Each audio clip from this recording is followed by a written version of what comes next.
COVID-19 pandemic was a huge wake-up call for many people around the world. Balancing work and balancing your private life became the focus as many people reassessed their priorities. We were all sitting at home. We had lots of time to think, didn't we?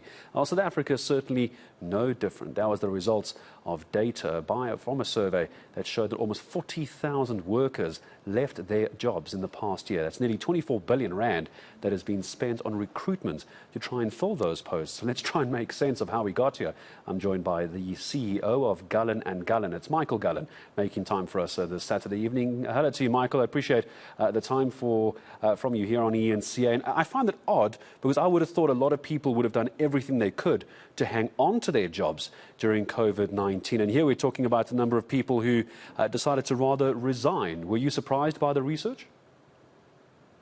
Gareth, good evening. No, not really. It's interesting. We're dealing with a young generation of workers who are looking for that elusive work-life balance. And I think COVID-19, with folks working from home, has allowed many employees to reassess their values and what it is that they're looking for in a career. And so globally, it's been little surprise to see employees push back in terms of what they want from a workplace environment going forward. Yeah, it's interesting when you look at what the priorities of an employee are. They want a bit more balance in their lives. But off the back of COVID-19, tell me if you agree, many companies were trying to recover their books and try and get their numbers back into the black and back into the green. So I suppose that would have been an interesting tussle. Employees wanting more time because they found their kumbaya moment, and companies wanting to get back to full production. Absolutely. And I think that's probably the single biggest tussle that our corporates in South Africa and in fact globally face is the business need and many companies reeling from the effects of COVID and the impact on their financials and employees reassessing their lives. And I think the greatest challenge currently is for corporates, big companies and employees to find that middle ground where both sets of needs are met, because to your point about you would think that employees would hold on to the jobs they have. I think this opportunity to reassess the sort of priorities that a lot of people have has blinded them to a degree to the reality of the marketplace and how challenging it is to find employment and hold on to the employment in the current economy. Yeah, which is very surprising then, because you also see in the report, as I mentioned in the introduction, nearly 24 billion rand spent on recruitment to fill those posts. So it's not as though there aren't jobs for those people who had resigned. These companies actually desperately need the workers, having to actually spend money to replace those who decided to go off and make their side hustle a full-time hustle.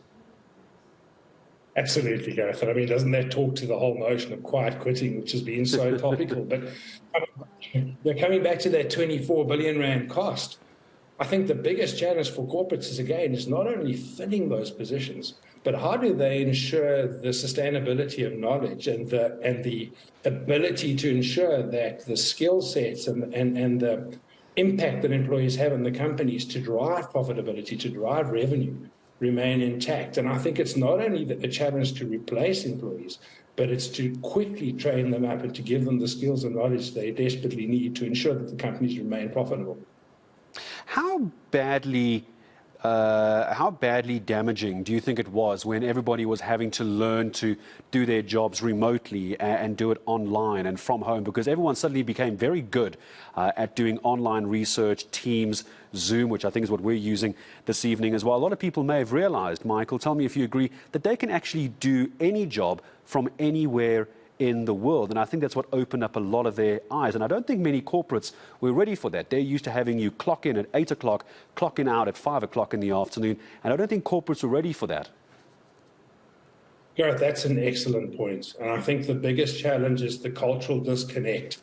To your point, most sort of semi-professional skilled employees very quickly discovered that they were able to be, in most instances, a lot more productive working from home. They no longer had to sit with the daily commute. There was no longer some of the dynamics about workplace politics and other stresses of shared office spaces. And in fact, they found that they were really able to, in many instances, perhaps work too hard, not switch off at the end of the day, as it were. But the counter of that is that I think corporates were slow to understand that and slow to implement the right tools to implement the training and the ongoing upskilling that employees now are looking for in a remote environment, the ability to train online quickly. I think there was a survey done that indicated, it was done by the e-learning industry, that 89% of employees are looking for training to be available anywhere, anytime they need. And they want 85% of those employees are looking for a training program that really fits into their busy schedules. And I think that sums up a lot we're talking about. It certainly does, especially when it comes to the advent of smartphones and the way they are these days. We can all listen to training podcasts in that car, that daily commute you're talking about. Instead of listening to, a playlist on loop, actually get some education done as well. Michael, as I say goodbye to you, final question then. Which one needs to give in first? Is it the employee that has found their kumbaya moment, wants to work from home in their pajamas? Or is it the corporate that has to realize, if this is our new workforce at this age, maybe we better let them have their kumbaya moment, or our company's going to close down? Which one has to capitulate? I believe that it's essential that both understand the needs of each other, because it's a symbiotic relationship. Without a job, without the growth of our corporates and our companies, none of us have careers.